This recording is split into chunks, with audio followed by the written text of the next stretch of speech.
अस्सलाम वालेकुम computer exam aspirants. उम्मीद करता हूँ कि आप लोग ठीक होंगे। आज आपका भाई हाज़िर हुआ है जी एक नई वीडियो में। इस वीडियो का जो टॉपिक है वो है जी वर्ल्ड वार वन। आज मैं आप लोगों को बताऊंगा कि वर्ल्ड वार वन में क्या चीज़ें याद रखनी हैं, क्या चीज़ें याद नहीं रखनी, ठीक है। कौन सी ज़रूरी चीज़ें हैं जो आपको एग्ज़ाम में काम आएंगी, बिल्कुल सिंपलेस्ट वे में, ठीक है। आज आपको जो मैं ये चीज़ें बताऊंगा ये आपको कभी भूलेंगी नहीं, ठीक है। इतनी सिंपल, इतनी प्रिसाइज तरीके से बताऊंगा कि वर्ल्ड वार वन आज के बाद आपको कभी भी नहीं भूलेगा, ठीक है। वीडियो को एंड तक देखना। तकरीबन 1 से 1.5 पेज में वर्ल्ड वार वन का कंप्लीट व्यू मिल जाएगा आपको, और जो आपके माइंड में नक्श कर जाएगा, ठीक है, बैठ जाएगा। उसके बाद ये शुरू करते हैं जी वर्ल्ड वार वन, ठीक है। वर्ल्ड वार वन सबसे पहले देखें जी स्टार्ट कब हुई थी। 28 जुलाई 1914 को, ठीक है, और एंड हुई थी 11 नवंबर 1918 को, ठीक है। तो ये था जी दौरानिया वर्ल्ड वार वन का। उसके बाद जी इसमें कितने लोग मरे, 17 मिलियन लोग जो हैं उनकी डेथ हो गई, ठीक है। तकरीबन 11 मिलियन जो इसमें सोल्जर थे और 6 मिलियन इसमें शहरी थे, क्योंकि इसमें जब लोगों ने एक दूसरे को सोल्जर्स ने मारना शुरू किया तो उन्होंने ये नहीं देखा कि सामने कोई सोल्जर है या शहरी। उन्होंने बाद अपने मुखालिफ कंट्री के लोगों को मारना शुरू कर दिया, चाहे वो सोल्जर हो चाहे वो आम शहरी हो। तो इस वार के नतीजे में जी 20 मिलियन लोग जो ज़ख्मी हो गए, ठीक है, और 17 मिलियन डेथ हो गई, 17 मिलियन लोगों की। तो ये सबसे बड़ी वार थी उस वक़्त की, ठीक है। तो जी देखते हैं इस वार में हिस्सा किन मुल्कों ने लिया और कौन से मुल्क इसकी रीज़न बने। तो ये वार जो चली थी ये जी 2 ग्रुप के दरमियान चली थी, ट्रिपल अलायंस और ट्रिपल एंतांत, ठीक है। जो ट्रिपल अलायंस था वो ग्रुप था 3 मुल्कों का, ऑस्ट्रियो हंगेरियन एम्पायर और जर्मनी एंड इटली, ठीक है। ये 3 मुल्क थे। उनके साथ अलाइड पावर था ओटोमन एम्पायर। ये सेंट्रल पावर थी, इन्होंने जंग स्टार्ट की, फिर आगे अलाइड पावर जुड़ती गई और जंग जो है वो फैलती गई, जिससे जो रीजनल जंग थी वो ग्लोबल जंग बन गई, ठीक है। तो दूसरा ग्रुप देखते हैं जी ट्रिपल एंटांत ग्रुप है। ये 3 मुल्कों का ग्रुप था, रशिया, फ्रांस, ब्रिटेन। बाकी जो यूएसए एंड जापान, ये यूएसए और जापान थे, ये बाद में इंटर हो गए वार में। इनका भी आगे बताता हूँ ये कब इंटर हुए। सबसे पहले ये 2 ग्रुप आप लोगों ने देखने हैं, ठीक है।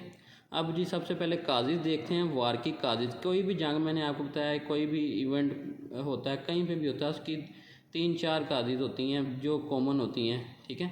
उसमें सबसे पहले काजिज़ थी मिलिट्रियरिज्म, ठीक है।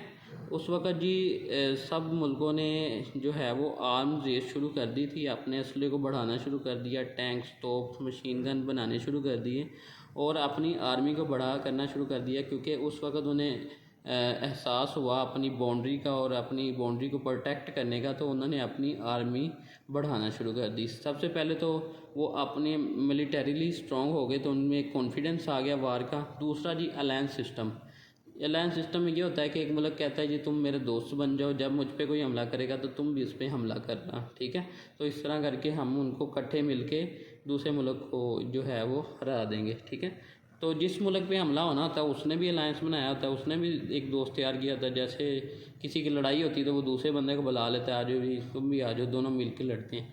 तो इस तरह करके जंग स्टार्ट हुई, तो अलायंस सिस्टम की वजह से। अब ये सर्बिया जो था ना, ये ट्रिपल अलायंस एंड ट्रिपल एंतांत, इनके दरमियान अलायंस सिस्टम की वजह से जंग स्टार्ट हुई। जो स्टार्ट था वो सर्बिया से हुआ था, इसके बारे में अभी मैं आपको बताता हूँ। तीसरी रीज़न थी एम्पीरियलिज़म, ठीक है। लोग जो थे, जो भी कंट्रीज़ थी, ब्रिटेन, फ्रांस, ठीक है, ये सारे कॉलोनाइजेशन की तरफ गए हुए थे, ठीक है। कॉलोनीज़ अपनी बना रहे थे, तो इनको ये ग्रीड था कि हमारी कॉलोनीज़ और बढ़े, हम दूसरे मुल्कों भी की कॉलोनीज़ को भी अपने अंडर ले लें, ठीक है। जो जर्मनी की कॉलोनी इनको भी ले लें। तो ये सीधे तरीके से जंग करके नहीं ले पा रहे थे, तो इनको एक बहाना चाहिए था कि जंग हो तो हम जो हैं जंग के ज़रिए, बहाने के ज़रिए जंग करके दूसरों की कॉलोनीज़ ले लें। तो एंड पे जो जर्मनी की कॉलोनीज़ थी वो फ्रांस और ब्रिटेन ने आपस में डिवाइड भी की हैं, वो भी मैं आपको बताता हूँ, ठीक है। तो नेशनलिज़म चौथी रीज़न थी, जो सबसे बड़ी रीज़न है कि लोग जो थे वो रेसिज़म की तरफ हो गए थे। वो अपनी जो रेस थी, अपनी जो नस्ल थी, उसको सुपीरियर समझना शुरू हो गए थे कि हमारी नस्ल सबसे अच्छी है और बाकी सारे इन्फीरियर है। तो वो अपनी, यानी कि अपनी नस्ल को प्रोटेक्ट करना चाहते थे। अपनी नस्ल का एक भी बंदा जो था ना वो उन्हें अजीज़ था, बाकी दूसरा कोई भी नहीं अजीज़ नहीं था। और वो जो थे अपने मुल्क को बचाने के लिए और अपने लोगों को बचाने के लिए जंग की तरफ फौरी से आमादा हो जाते थे। ठीक है, तो वो बिलीव करते थे कि जंग में जो है वो जीत है, जंग करनी चाहिए। तो ये एक चीज़ थी जिसकी वजह से वर्ल्ड वार वन स्टार्ट हुई। अब ये बेसिक रीज़न मैं आप लोगों को बताता हूँ। ये जो रीज़न थी ये तो बाद में आती है ना कि क्यों जंग स्टार्ट होती। जो पॉइंट बना, स्पार्क पॉइंट बना जिससे जी आग लगी है, वो ये है कि बेसिक रीज़न थी ये जी assassination of king of Austria. ठीक है, ऑस्ट्रिया हंगेरियन का एक किंग था, उसकी असैसिनेशन हुई। तो इल्ज़ाम आया सर्बिया पे कि सर्बिया के जो एजेंट्स हैं उन्होंने जी असैसिनेट किया है किंग को जो ऑस्ट्रिया का था। ठीक है, तो सर्बिया ने कहा जी मैंने तो नहीं मारा, पर उन्होंने कहा जी आपने ही मारा है, अगर आप हमारी कुछ शर्तें मान लेंगे तो हम आपको छोड़ देंगे, अदरवाइज़ आप ही मुलजिम हैं। ठीक है, तो उन्होंने शर्तें भी बड़ी हैवी सी रखी और हैवी सा जुर्माना रखा, तो उन्होंने मानने से इनकार कर दिया। तो फिर जो था ना, तो सर्बिया उनकी शर्तें मानने से इनकार कर रहा था। तो ऑस्ट्रियो हंगेरियन एम्पायर ने उन्हें धमकी दी कि हम आप पे हमला कर देंगे अगर आपने हमारी शर्तें ना मानी तो सर्बिया ने कहा मैं शर्तें तो नहीं मानूंगा, आप हमला कर दो।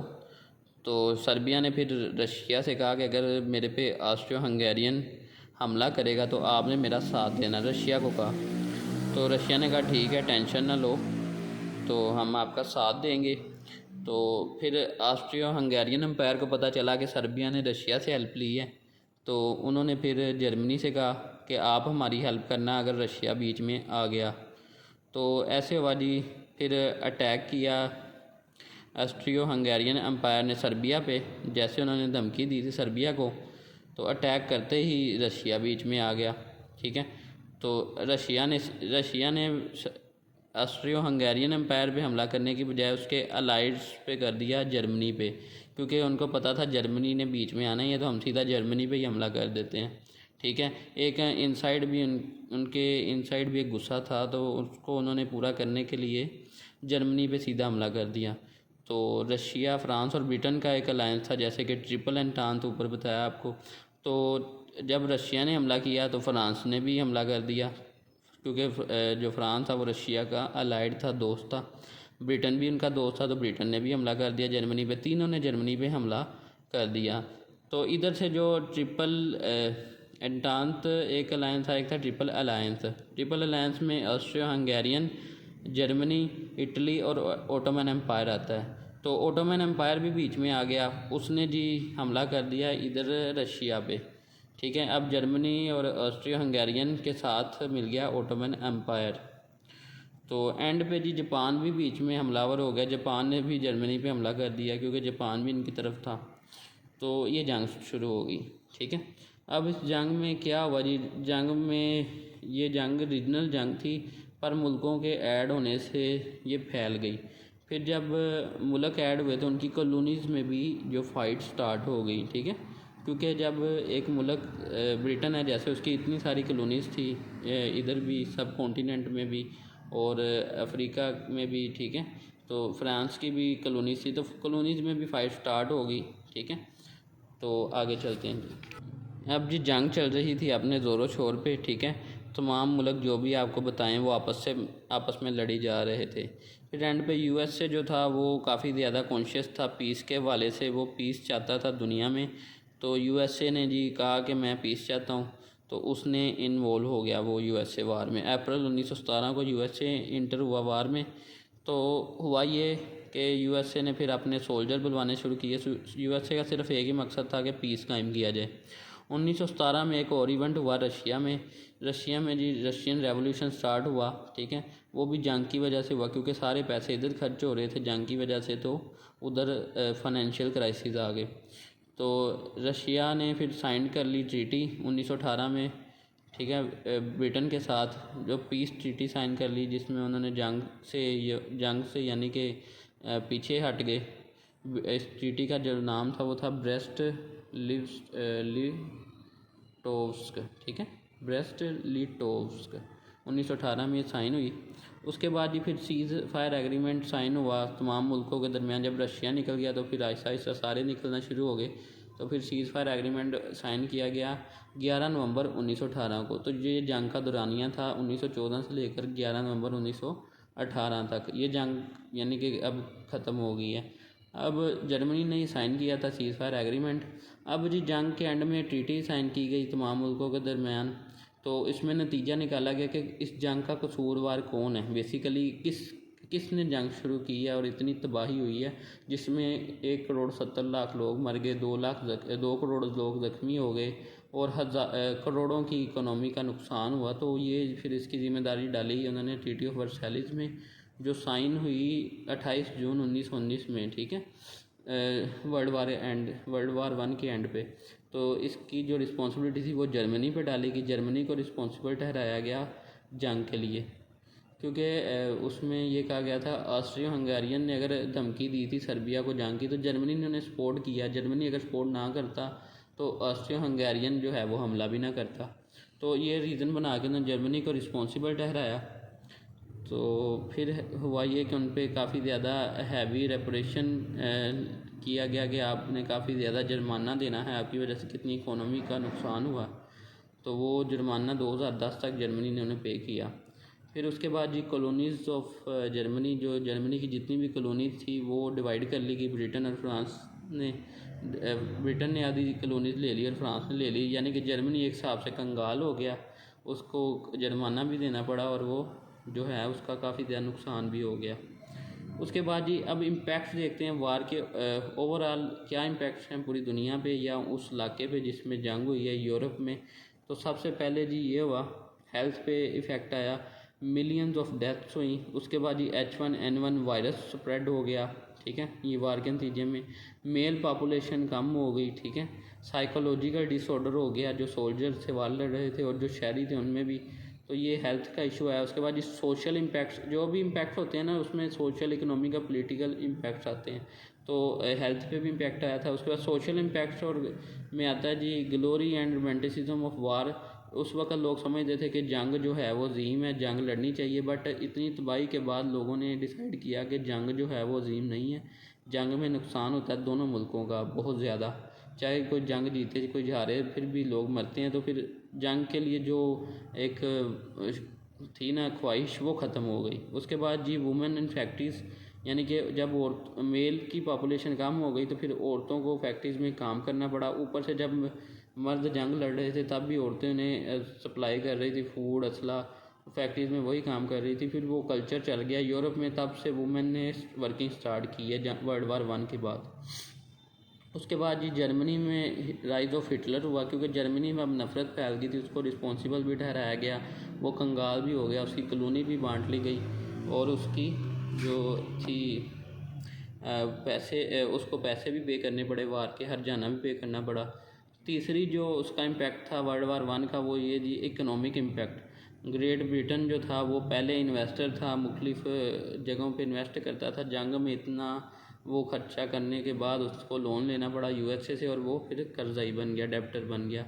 उसके बाद जी USA became economically strong. US जो था वो इकोनॉमिकली स्ट्रॉन्ग हो गया उस वर्ल्ड वार वन के बाद, और उसके बाद वो एक पावर जो था सोल सुपर पावर बनने के करीब पहुंच गया, ठीक है। उसके बाद ये पॉलिटिकली क्या इम्पैक्ट आया, ब्रिटेन एंड फ्रांस जो थे वो इकट्ठे हो गए, उन्होंने अपनी पावर को कंसोलिडेट कर लिया। USA जो था वो इंटरनेशनल पावर बन गया, ठीक है। ओवरऑल USA का बोलबाला होने लगा, USA की पॉलिटिकल पावर डोमिनेट कर गई और राइज़ ऑफ नेशनलिज्म आ गया जर्मनी में। जर्मनी में लोगों को जब कसूरवार ठहराया गया तो उन्होंने अपने आप उनमें नेशनलिज्म की एक भावना जागी, ठीक है, एक नेशनलिज्म की स्पिरिट आ गई और उन्होंने सोचा कि अब जो है हम मिलके अपने मुल्क की जो भी खोई हुई चीज़ें हैं उनको वापस लेंगे, ठीक है, अपनी इज़्ज़त को वापस लेंगे, अपने पैसे को वापस लेंगे। तो जो सबसे इम्पोर्टेंट इम्पैक्ट था वर्ल्ड वार वन का वो ये था लीग ऑफ नेशन की फॉर्मेशन, ठीक है। लीग ऑफ नेशन बनाई गई थी नेक्स्ट इस तरह की बड़ी जंग को रोकने के लिए, लेकिन वर्ल्ड वार टू की वजह होने की वजह से जो लीग ऑफ नेशन थी वो नाकाम हो गई, ठीक है। ये जी वर्ल्ड वार वन थी, इसको कंप्लीट आप लोगों ने तैयार करना है, मैं ऊपर करूँगा, आपने स्क्रीनशॉट ले लेना, ठीक है, दोनों पेजेस का।